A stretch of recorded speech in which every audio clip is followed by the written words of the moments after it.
I had envisioned a life in this house, just my mother and me, until my husband Todd unexpectedly announced otherwise. The surprise left me in disbelief as he declared, "I'll handle all the monthly expenses, so I need you to leave," firmly raising her voice.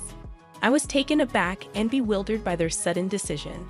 The motives behind their actions only became clearer when my mother-in-law completed the condominium contractor's name change. My name is Summer, and at 34 years old, I lead a busy life. My father, who ran a small-town workshop, bestowed this name upon me due to my birth during the summer season. While it may seem basic, it carries my late father's deep love. His polishing skills were renowned in the industry, and despite tough times, I cherished the moments playing in the workshop as a child. However, the workshop faced financial difficulties, leading to my father's tragic end in the back of the shop during my elementary school years. To shield me, my mother and I left town to start a discreet life elsewhere. Unfortunately, the years of hardship took a toll on my mother's health, and she passed away during my high school years. Despite the despair, I channeled the courage to face life head-on, driven by an inner passion to showcase my father's skills to future generations. Working tirelessly, I managed to graduate high school with scholarship support, juggling numerous part-time jobs to afford daily expenses while studying engineering at the local public university. During my university days, I encountered Todd, a friendly young man who recognized and admired my skills. Unlike many others, he never looked down on me for being a woman, fueling my determination. After graduating, we began living together, sharing our lives. Todd efficiently managed household chores, providing immense support, especially on busy workdays. 6 years later, at 28, I contemplated reviving my father's small-town workshop, with Todd wholeheartedly supporting my dream. As we discussed the possibility of marriage frequently over these 6 years, my lifelong dream seemed poised to become a reality. However, my primary focus was on rebuilding my father's workshop before considering marriage. Todd respected this wish and patiently waited.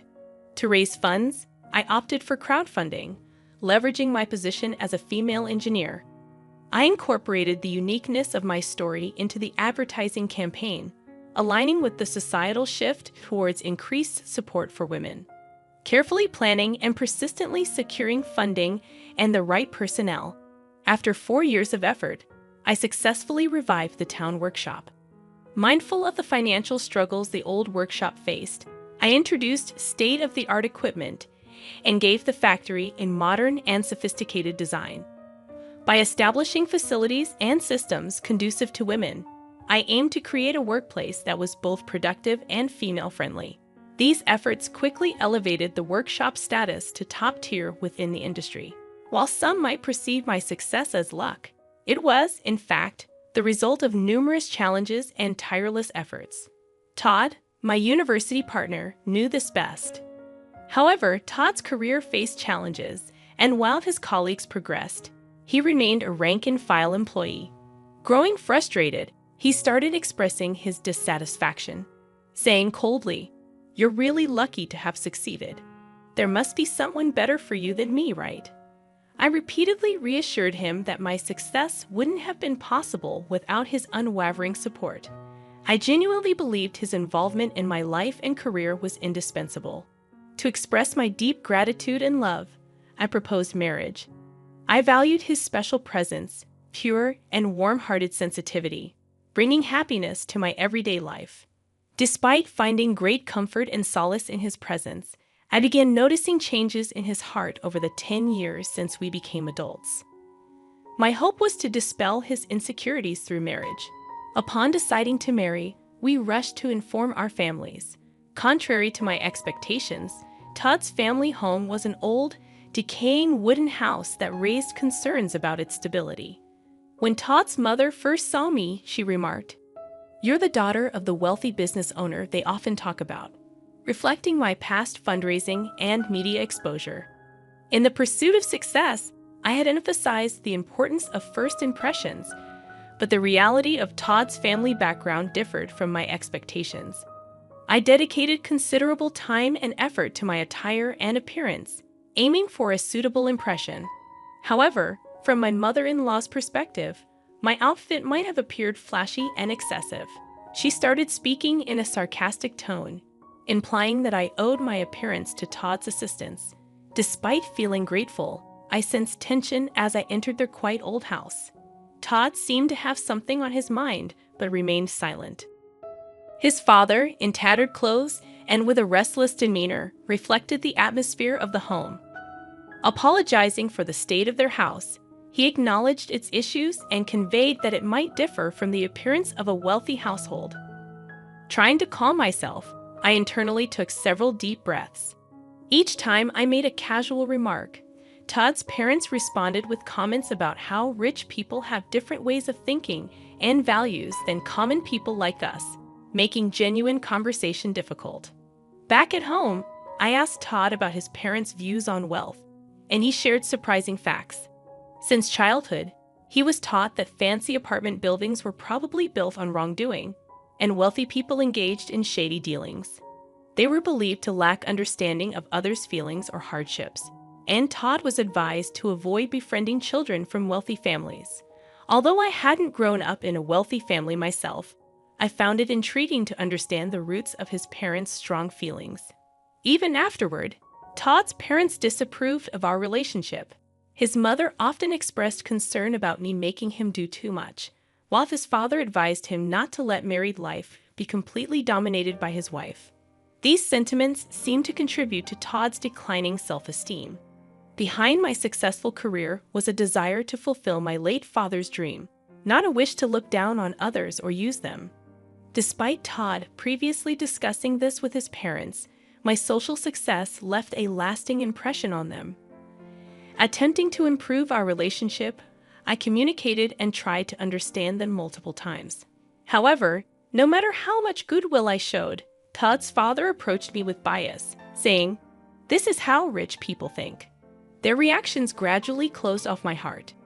Meanwhile, as Todd visited his family more frequently due to his father's deteriorating health, we started distancing ourselves, even though we were married and living together.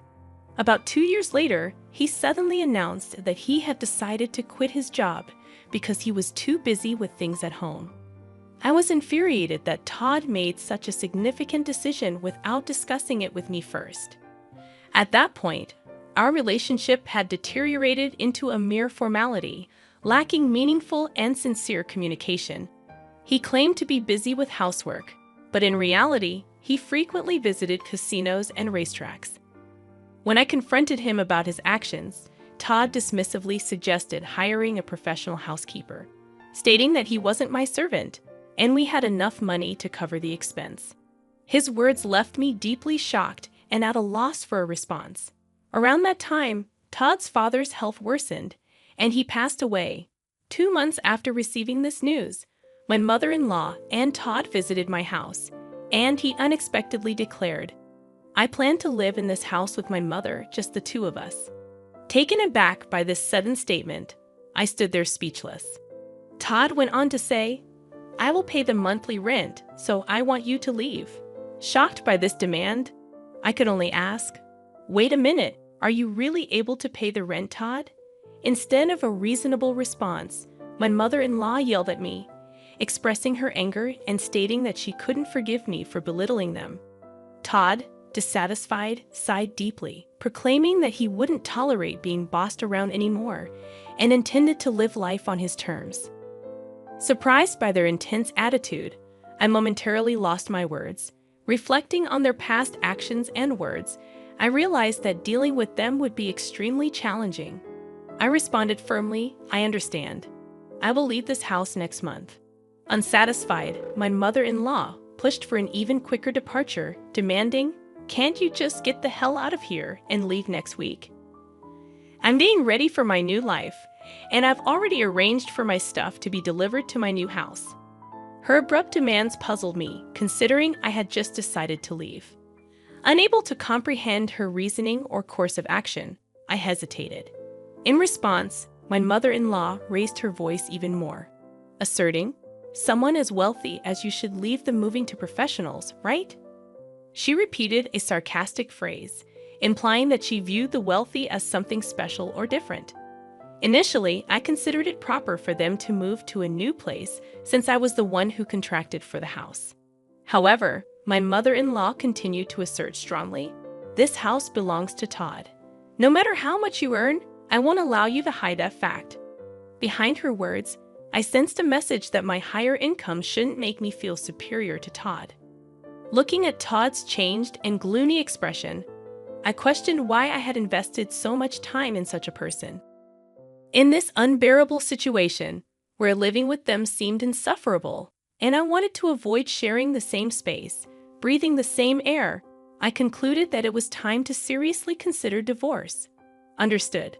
This weekend, I'll proceed with the moving arrangements, handling all necessary document changes and procedures. When I responded in a soft tone, Todd and his mother exchanged glances, smirking triumphantly, as if a long battle had ended, and they had finally won. Immediately, I began searching for vacancies in apartments and condos, also looking for a reliable moving company amidst my busy days, including work-related business trips. Returning home, I found Todd deep in sleep, seemingly ignoring my existence. On the weekend, he calmly signed the divorce papers without displaying any emotion. Meanwhile, his mother was receiving explanations from the real estate agent about the rental agreement and signing the contract. I was particularly concerned about whether she truly understood the high rent of $66,000. After completing all the procedures, I found myself walking alone toward a new place with a high-rise condo behind me. The new apartment, a one-bedroom with secure surroundings, was perfect for me living alone. During the move, I decided to discard many unnecessary things, clearing both my room and my mind for a fresh start. Decorating the space to my liking was an enjoyable time for me, gradually immersing myself in the new lifestyle. Thoughts of Todd and his family started to fade, although I couldn't completely erase them from my mind. Reflecting on the memories with Todd and the challenging times we had overcome together, I never imagined our relationship would end this way. Especially during our university days when we struggled financially, we supported each other's livelihood. The strain that developed over time was deep and immeasurable. However, I later came across shocking information when I coincidentally reunited with a university friend. She told me rumors of Todd flaunting around in city clubs. Also, a former neighbor from where I used to live mentioned seeing my ex-mother-in-law frequently entering and exiting a luxury foreign car.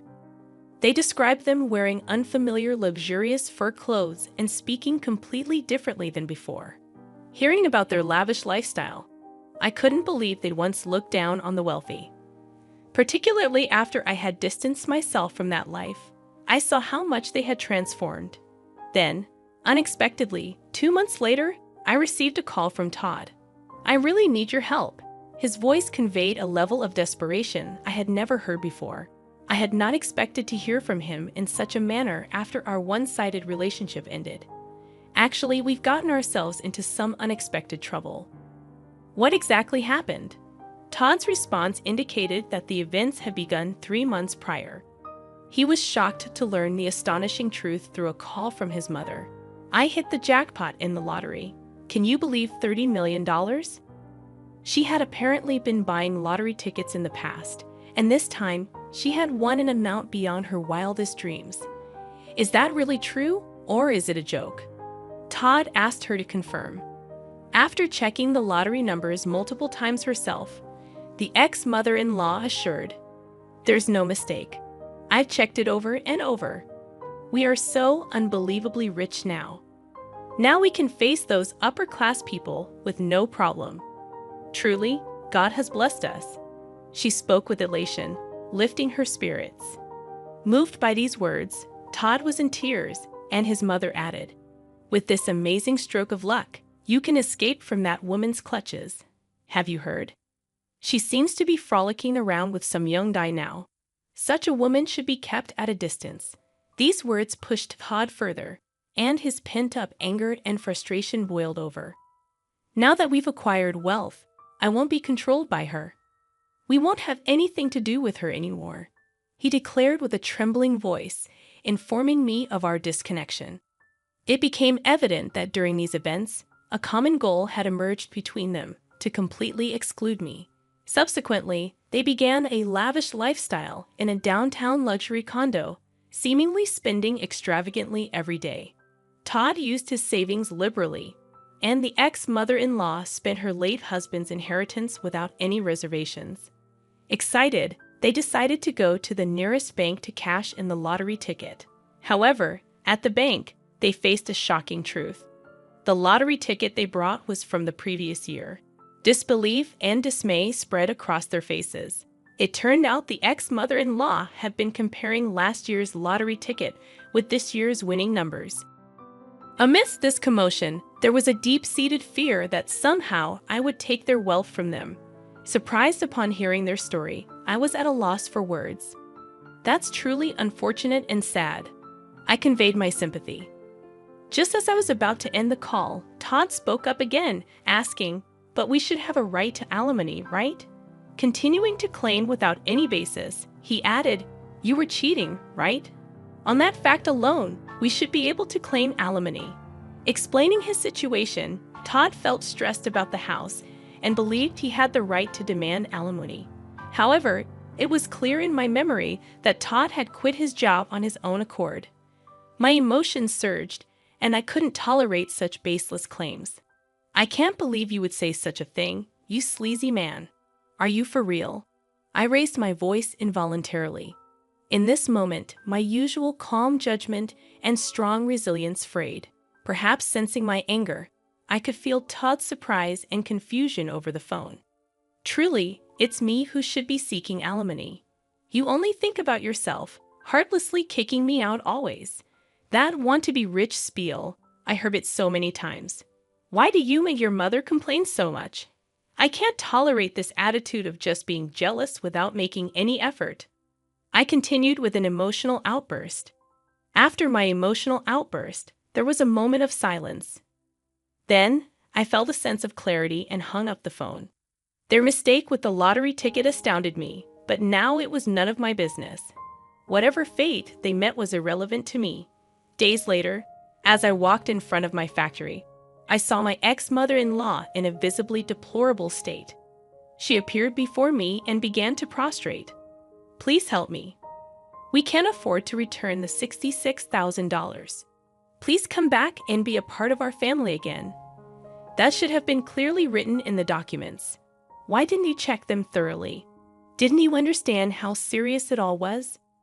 "And about that lottery ticket," I murmured slowly, choosing my words carefully.